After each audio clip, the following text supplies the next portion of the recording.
మీ trading లాభాలపై high brokerage charge చేస్తున్నారా? అయితే రతన్ టాటా ఇన్వెస్ట్ చేసిన అప్స్టాక్స్లో ఫ్రీ డిమాట్ అకౌంట్తో కేవలం ₹20 బ్రోకరేజ్తో ట్రేడింగ్ చేసుకోండి. అలాగే life time zero MC charges. డిస్క్రిప్షన్లో లింక్తో అకౌంట్ క్రియేట్ చేస్తే ₹1000 brokerage cash back and ₹20,000 free rocket calls ఫ్రీగా పొందండి.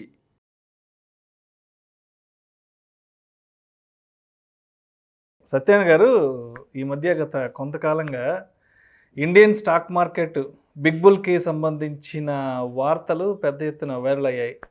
స్టాక్ మార్కెట్ బిగ్ బుల్ ఒక 1000 కోట్ల రూపాయల మేర నష్టపోయారు. ఒక 2 రకాల స్టాక్స్ పూర్తిగా బిగ్ బుల్ని దెబ్బతీసాయంటూ కూడా రకరకాల వార్తా కథనాలు చూసాము. సో అసలు ఎవరా బిగ్ బుల్, ఏంటా కదా, ఆ 2 స్టాక్స్ ఏమంటారు? ఓకే, సింపుల్గా ఏంటంటే బిగ్ అంటే పెద్ద, బుల్ అంటే పెద్ద ఇన్వెస్టర్ అన్నట్టు. అంటే మన షేర్ మార్కెట్ టర్మినాలజీ వర్డ్ ప్రకారంగా బిగ్ బుల్ అంటే ఒకప్పుడు హర్షద్ మెహతా అని అన్నారు 1992 ఆ టైంలో. ముందు బిగ్ బుల్, ఇప్పుడు కూడా హర్షద్ మెహతానే వాడతారు బిగ్ బుల్ కింద. అంటే ఏంది, బయింగ్ అనమాట. ఎప్పుడు కొంటూనే ఉంటారు, మార్కెట్ని ఊపుతుంటారు. కరెక్ట్. అంటే ఏంది, ఇన్వెస్ట్మెంట్ చేస్తూ ఉంటారు. అయితే ఇప్పుడు present big bull Harshad Mehta అనేది అప్పట్లో, కానీ ఇప్పుడు ప్రజెంట్ అయితే రాకేష్ జుంజున్వాలా అంటారు. అయితే రాకేష్ జుంజున్వాలా ఒక్కడే కాదు, కాకపోతే ఆయన ఎక్కువ పాపులర్ అయిండు. ఉదాహరణకి ఇప్పుడు మనకి ఆయనే కాకుండా షేర్ మార్కెట్లో ఇన్వెస్ట్ చేసేవాళ్ళు చాలామంది ఉన్నారు. ఉదాహరణకి ప్రేమ్జీ, విప్రో ప్రమోటర్ అజిమ్ ప్రేమ్జీ, ఆయన ఇన్వెస్ట్ చేస్తాడు మార్కెట్లో. డిమాట్ రాధాకిషన్ దమాని, వీళ్ళంతా పెద్ద పెద్ద ఇన్వెస్టర్. రాకేష్ జుంజున్వాలా, ముకుల్ అగర్వాల్ అని, సునీల్ సింఘానియా, ఆశీష్ ధావన్, ఆశీష్ కచోలియా, అనిల్ కుమార్ గోయల్ అని, ఇట్లా చాలామంది ఉన్నారు. ఈ రాకేష్ జుంజున్వాలా వాళ్ళ రేఖా జుంజున్వాలా వాళ్ళ మిస్సెస్ అనుకోండి, వాళ్ళ బ్రదరు, ఇలా చాలామంది మార్కెట్లో ఇన్వెస్ట్ చేస్తారు. అయితే ఈ మధ్య కాలంలో మీరు అన్నట్టు ఏవైతే జుంజున్వాలా ఇట్లా 1000 కోట్లు నష్టం వచ్చింది 2 కంపెనీల్లో అని అన్నాడు. అయితే జనరల్గా ఏం జరుగుద్ది అంటే, ఆయన నష్టం అంటూ ఏం లేదు. నష్టం ఎందుకు లేదు, మరి తగ్గిపోయింది కదా అంటే నష్టమే. ఎటువంటి నష్టం, ఏమి నష్టం అంటే 2 నష్టాల్లో 2 రకాలు. ఒక నష్టం ఏంటిది, మీరు కొన్న ధర కంటే ధర తగ్గిపోతే నష్టం, ఒక నష్టం. రెండోది ఏంది, ధర తగ్గింది కానీ కొన్న రేటు చాలా తక్కువలో ఉందనుకోండి, నష్టమే కానీ నువ్వు లాభంలోనే ఉన్నట్టు. ఉదాహరణకి ఆయన ఇప్పుడు 2 కంపెనీలు చెప్పడం జరిగింది, టైటాను, స్టార్ హెల్త్ అని. ఈ టైటాన్ పైనుంచి కిందకి వచ్చింది, కానీ ఆయన ఎప్పుడు కొన్నాడు, ఎప్పుడో లాంగ్ బ్యాక్ కొన్నాడు.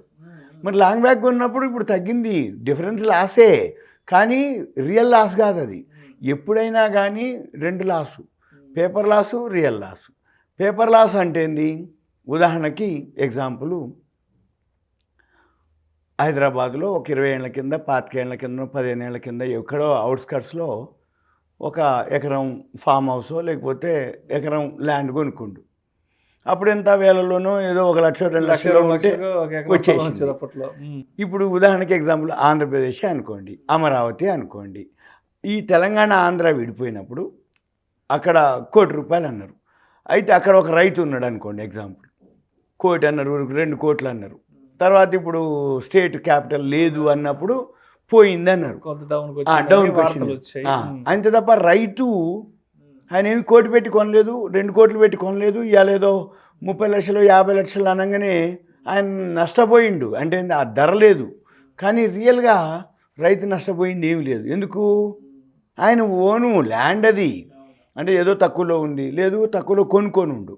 అలానే ఇప్పుడు రాకేష్ జుంజున్వాలా నష్టపోయటం అంటే ఇండైరెక్ట్గా ఆయన కొన్న ధర తగ్గిపోయింది. ఉదాహరణకు సేమ్ ఒకటే లాజిక్. అక్టోబర్ 19, 2021లో ఆల్ టైమ్ హైకి పోయింది మార్కెట్. మొన్న ఈ మధ్య కాలంలో ఇయర్లీలోకి వచ్చింది మళ్ళీ మార్కెట్. ఎప్పుడు వచ్చింది, జూన్ 17కే వచ్చింది. అంటే ఏంది, ఆల్ టైమ్ హై అక్టోబర్ 19కి వస్తే ఇయర్లీలోకి వచ్చి మొన్న జూన్ 17కి వచ్చింది ఇయర్లీలోకి. మరి ఇయర్లీలో 17 జూన్కి వచ్చినప్పుడు ఆల్ టైమ్ హైలో ఉన్న రేట్లు ఇయర్లీ లోలో ఉన్న రేట్లకి తగ్గిపోయినాయి కదా. ఎప్పుడైతే ఇయర్లీలోకి తగ్గిపోయినాయో ఆటోమేటిక్గా మన కాడున్నటువంటి మార్కెట్ క్యాపిటలైజేషన్ అంటాం. అంటే ఏంది, అంతకుముందు ఎవరైతే ₹1,00,000 వాల్యూ ఉంటే, ఏది ఆల్ టైమ్ హైలో సపోజ్ అది 20%, 15%, 30%, 40% దిగిపోయింది కదా, దిగిపోయింది లాసే. కానీ ఆయన కొనుక్కుంది ఎంతకి అంటే అంతకుముందు ఎప్పుడో సపోజ్ ₹1,00,000 ఉంది, ఆయన 20,000 30,000 పెట్టిండు, కానీ 1,00,000 అయింది కదా. మరి దాని ప్రాఫిట్ ఏదైతే ఉందో ఇప్పుడు తగ్గిపోయింది, లాసే. కానీ రియల్ లాస్ అనేది ఏంటిది? ఎప్పుడైనా కానీ paper loss, real loss. Paper loss అంటే ఏంది? పేపర్ మీదనే చూపించారు. రియల్ లాస్ అంటే ఏంది? మనం కొనుక్కొని అమ్మేసినాం అనుకోండి లాస్కి, అంటే సెల్ చేసినాం, అది రియల్ లాసు. పేపర్ లాస్ అంటే ఏంది? రోజు ఈ రియల్ ఎస్టేట్ వాళ్ళు పేపర్ మీద వేసుకుంటారు లెక్కలు. ఏమని? అబ్బా ఈ రేటుకి అమ్మితే ఇంత వచ్చేస్తుందిరా, ఏది అపార్ట్మెంట్ కట్టిండు, ఒక ఎస్టిమేషన్ సింపుల్ ఎస్టిమేషన్ అంతే, పేపర్ మీద వేస్తాడు. అబ్బా ఇవాళ ఇది 6,000కి ఈజీగా పోతేట్టుంది, 6,000కి అమ్మేసుకుంటే మనకి ఇంత మిగులుతుందని పేపర్ మీద వేస్తాడు. మరి ఈయన అమ్మాలి, ఏది ఆ ఫ్లాట్ని 6,000కి అమ్మాలి, పైసలు ఇవ్వాలి, రిజిస్ట్రేషన్ జరగాలి, హ్యాండ్ ఓవర్ చేయాలి, అది రియల్ ప్రాఫిట్. అంతే తప్ప ఉట్టినే 6,000 7,000 అయిపోయింది, 7,000 8,000 అయిపోయింది, ఓ ఇలా అదే. ఇప్పుడు మీకు సింపుల్ లాజిక్, ఇప్పుడు వర్షం పడుతుంది హైదరాబాద్లో, ముసురులు వచ్చేస్తాయి, రాగానే కొన్ని ఏరియాలు మునిగిపోతాయి. మునిగిపోవటం అంటే ఈ లోతట్టు ప్రాంతాలు డౌన్ అయిపోగానే అక్కడ కొంచెం వెమ్మటే రియల్ ఎస్టేటు అంత ఉండదు డిమాండ్. ఎందుకంటే కొనేవాడు ఇది వర్షం వస్తే మునిగి దాని మీద రకరకాల వార్తలు, కరెక్ట్, నాలా మీద కట్టిన వర్షాలు పడ్డాయి కాబట్టి మునిగిపోద్ది, ఫస్ట్ ఫ్లోర్ మునిగిపోయింది, గ్రౌండ్ ఫ్లోర్ మునిగిపోయింది అనగానే కొంచెం సేల్స్ డౌన్ అయ్యింది. మళ్ళీ ఎండాకాలం వచ్చేటప్పటికి అదే ఉండదు, మళ్ళీ మర్చిపోతారు. అయితే ఇది కూడా అంతే అనమాట. మన షేర్ మార్కెట్లో కూడా ఈయన పోగొట్టిండు అంటుండు. ఇప్పుడు మీకు ఉదాహరణకి ఆయన హోల్డింగ్స్ ఏవైతే ఉన్నాయో, నేను మీకు ఇప్పుడు ఇక్కడ హోల్డింగ్స్ పెట్టినా, ఈ హోల్డింగ్స్ ఏవైతే ఉన్నాయో అంటే హయ్యెస్ట్ ఏదైతే కంపెనీలు ఆయన సుమారుగా ఎన్ని ఉన్నాయంటే, ఆయన కంపెనీలు ఒక్క జుంజున్వాలా కంపెనీలే 46 ఉన్నాయి. అయితే మీరు ఇప్పుడు చెప్తున్న కంపెనీలు ఓన్లీ 2 చెప్పారు, ఏదో ఒక టైటాను, స్టార్ హెల్త్ చెప్పారు. మరి 46 కూడా తగ్గినాయి. 46లో 2 పోతే 44 ఉన్నాయి, 44 కూడా తగ్గినాయి. మరి 44 లెక్కలేస్తే చాలా పోయింది. అంటే పెరిగినప్పుడు అన్ని కంపెనీలు పెరుగుతాయి, తగ్గినప్పుడు అన్ని కంపెనీలు తగ్గుతాయి. ఏదో 1,000 కోట్ల నష్టం వచ్చిందని అంటే కాదు. ఈ జుంజున్వాలా ఎవరైతే ఉన్నాడో అలానే మన ఇన్వెస్టర్లు మనం కూడా, మన పోర్ట్ఫోలియో కూడా తగ్గిపోయింది.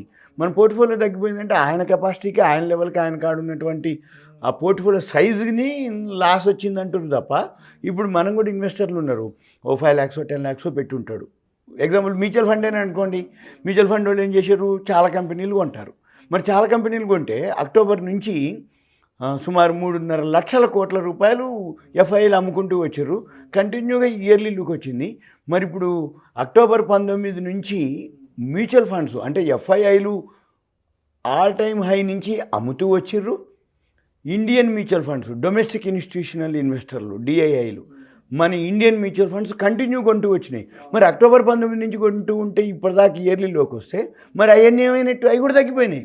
కాకపోతే అందరూ అంటుంటారు చిన్న సైజుకి, చిన్న పోర్ట్ఫోలియోకి ఎంతైతే లాస్ ఉందో, పెద్ద పోర్ట్ఫోలియోకి పెద్ద సైజు ఏదైతే ఉంటుందో అదే మాదిరి లాస్ కూడా ఉంటుంది. అయితే ఇవన్నీ కూడా పేపర్ లాసే, టెంపరీ లాసే. మీరు అన్నట్టు ఇంకొక పదం ఉంది ఈ మధ్యకాలంలో, డెల్టా కార్ప్ మాత్రం ఆయన అమ్మిండు లాస్ట్.